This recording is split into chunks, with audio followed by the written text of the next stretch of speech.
What's going on, guys, and welcome back to another episode of Career Mode. This is episode number 184. Is that right this time? Is it Yep, there we are, episode 184. Perfect, got it right this time. Episode number 184. And we start today's episode off with a game against Aston Villa here, away at Villa Park in late November. And of course, as you can see by the league table, we are currently sitting top as things stand. So on our return to Millwall in our debut season since returning, we are 5 points clear after 13 games. And of course, the board do want us to return and win the league title as well. So we need to make sure we fulfill at least one of those aims. Of course, we're not in Europe, so that's a big plus for us. We don't have to worry about the European football during midweek, so we can rest all the players. And as we take on Aston Villa here, the first chance of the game would fall in the 6th minute as Gary Gardner plays this ball over the top. And unfortunately for us, as Danilo heads the ball backwards towards Liali.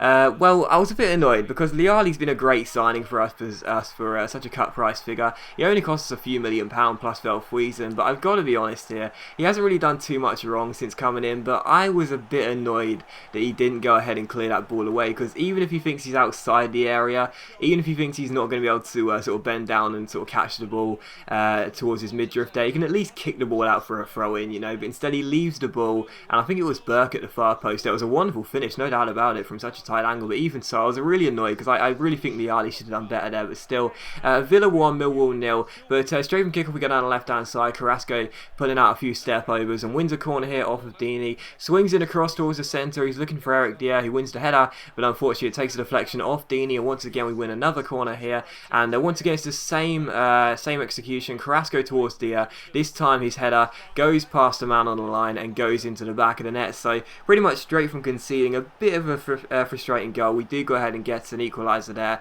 through Eric Dier, and yeah, it's 1-1. Just a couple minutes after that, Villa go on the break once again here, and as they play the ball forward towards Anthony down the right hand side, it's chipped over the top towards Musa Sissoko, and unfortunately for us, he puts the ball past the alley to make it 2-1. 3 goals in 13 minutes, and that is just really frustrating because both goals should have been avoided from our point of view, but even so, it is Villa who retake the lead, and it's 2-1 to the home side here.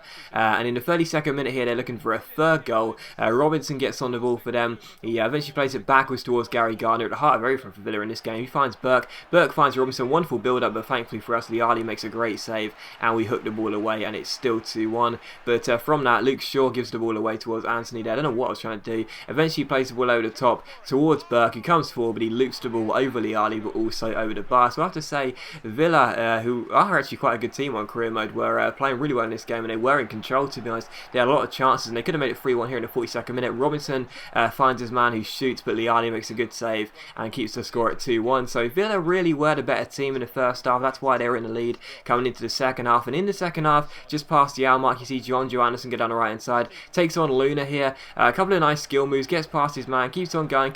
Nice heel-to-heel flick. Gets a bit lucky here as he robs Luna after he tries to make the clearance. He roulettes past the man in the box and takes aim, but unfortunately for us, the goalkeeper makes the save, and it's still 2-1. So couldn't get ourselves back on level terms, but from the corner, it's Carrasco who crosses the ball in towards Danny Ings, who wins the header, but it's cleared off the line. Then Ermakov's shot is also cleared away, so still 2-1. Just couldn't seem to find that second goal here and put ourselves back on level terms. But a couple minutes after that, Anderson goes down the right hand side. Nice little Berber spin here, gets past Luna once again and shoots with the left foot, but unfortunately Raphael makes the stop, and it's still 2-1. So we couldn't find ourselves the equalising goal, and time was running out. But in the 72nd minute, Danilo runs through the middle here, plays the ball out wide towards Junior Malanda. He spots the run of Dongu, who beats Loughton down the left hand side here. Really good chance, stops the ball, back heels it to Luke Shaw. Our left back swings in across, and how about this for a finish by Junior Malanda? Absolutely fantastic. It's our holding midfielder, our Belgian holding midfielder, with a fantastic finish there. He seemed to sort of like slide on the floor and then hook it around with his left foot there, as I think it was Shaw polishing the wrong boot there, but he seems to slide and hook it around with the left foot into the bottom corner past Raphael. It was like a slow motion goal as well. Raphael was just agonisingly a few centimetres too far away from the ball to get a glove onto it there, and unfortunately for Villa, they do go ahead and end up conceding the second goal of the game, the fourth goal of the game, the second goal for us. But a wonderful finish by by Malanda, no doubt about it. A rare goal for him, and it's Aston Villa 2, Millwall 2, so glad to be back on level terms here. But just a few minutes after that, in the 81st minute, Silla gets on the ball and finds Gary Gardner now playing out wide. He keeps holding the ball, swings it across, it misses everyone in the centre and finds Luna, and it's a great first time finish into the bottom corner past Liali to make it 3-2, and that was a really scrappy goal. All the goals that Villa scored were really scrappy. You see the ball going to the centre there. I'm not sure who it was. I think it was Danilo and Eric Dier who seem to get in each other's way. It falls all the way to the back post. Luna's unmarked. He makes it 3-2, and unfortunately for us, it did look as though we were going to have our first loss of the season, but in injury time here, we're doing everything we could try and score that third equalising goal of the game, as they were swinging, putting crosses into the box. Eventually, Ermakov finds Junior Malanda, who got ourselves our second goal. He gives it to Luke Shaw, who got the assist for the second goal, who swings it across. It's Dongu who wins the header, but unfortunately for us, Raphael pulls off a fantastic save and keeps the score at 3-2. And as you can see in the centre as well, Dongu did unfortunately pick up an injury there as well. But Liali storms forward for this corner because, of course, we are in stoppage time in the 90th minute here. We've got to get ourselves an equalising goal, otherwise we are going to lose for the first time this season. Everyone goes into the box there apart from Dongu, who eventually after about 5 minutes of rolling around the floor goes to get the ball to take the corner, goes over to the corner flag, gets the ball here. It's the last chance of the game here at Villa Park. Can we score? Everyone's forward, including Liali. It's Dongu who swings it across towards the centre. We're aiming for Gutierrez, who goes for the header, but unfortunately Raphael makes the save, holds onto the ball, and the game does indeed finish. Aston Villa 3, Millwall 2. So for the first time this season, we have unfortunately lost. I have mentioned it a couple times prior to this episode that we were unbeaten, and I'd love an unbeaten season with Millwall, I really would, but I don't think this season realistically you could have expected it, to be honest. So we have to unfortunately lose here, and yeah, to be honest, I was kind of glad we lost to this kind of game because it was really action packed, very entertaining, and I guess the better team won as well because Villa played really well. So I guess, you know, if we were going to lose for the first time this season, I was glad it was to be against a team who deserved it. So a 3-2 defeat,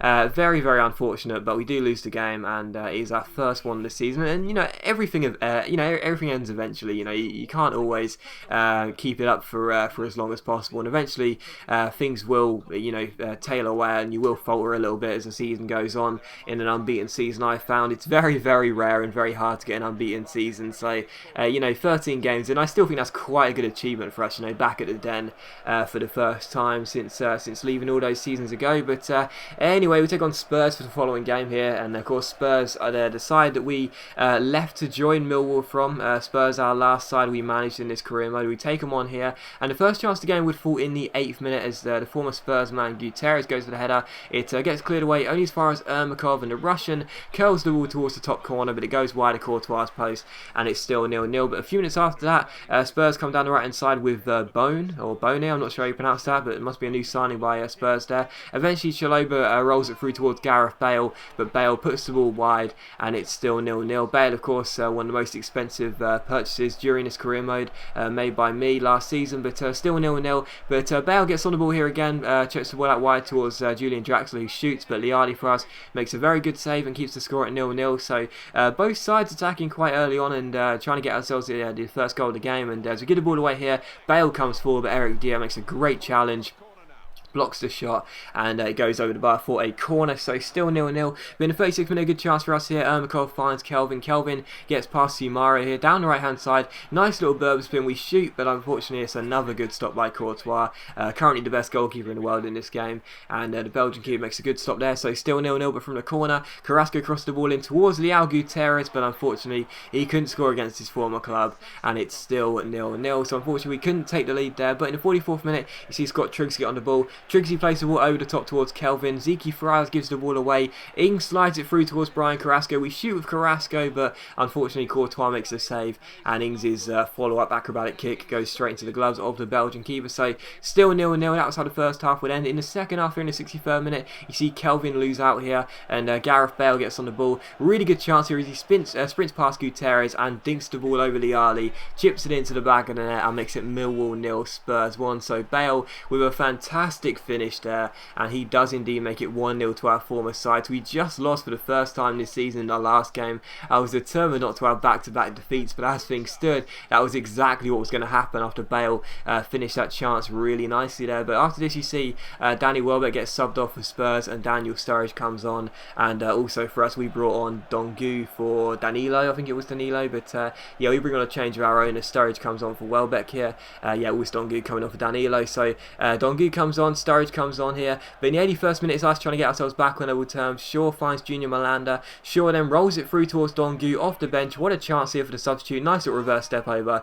but the shot was quite poor, it was straight at Courtois, and the Belgian keeper dealt with it quite comfortably. So still 1-0 as things stand, but as Malanda finds Ermakov here, we sprint down the left hand side, nice triple step over to get around Friars. Ermakov crosses the ball in towards Ings, but again Courtois pulls off a great save, and it's still 1-0, and we just couldn't seem to find ourselves the equalising goal. In stoppage time here, the last chance would fall to us. Ings with a nice double step over, keeps on going and shoots, but unfortunately again Courtois makes a great save, but as it falls to Michael Ngu, he crosses the ball in, Dongu wins the header, and finally Courtois is beaten in stoppage time, and it's the substitute Dongu who gets the goal. So I was very pleased about that, to be honest. I mean, you would have preferred it to be Dongu crossing it to the 6'6" figure of Ngu, but even so, it was the giant striker Ngu crossed the ball in and Dongu won the header. I don't mind so long as the ball goes in the back of the net, but yeah, it's Millwall 1, Spurs 1, and that was how the game would finish. So unfortunately, no wins in today's two games in this episode, but even so, glad to make sure we wouldn't have back-to-back defeats. But as always, guys, big thank you for watching the video. I really hope you have enjoyed it.